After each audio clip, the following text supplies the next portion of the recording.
কালকে তো closing day ছিল, তো আমরা ব্রাঞ্চ ক্লোজ করে সব কিছু লাগিয়ে অ্যারাউন্ড 5:30টার দিকে বাড়িতে গিয়েছিলাম।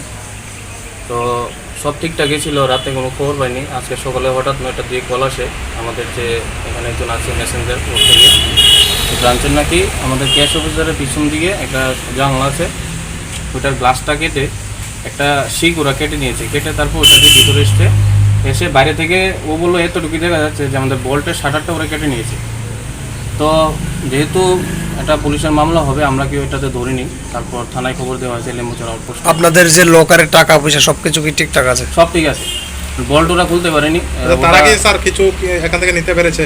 না, কিছু নেই এখানে, শুধু একটা আমাদের ডেস্কটপে একটা ডেস্ট্রয় করে দিয়েছে। মনে হয় কিছু টাকা টুকু নিতে পারেনি, এই মানে ফ্রাস্ট্রেশনে হতে পারে।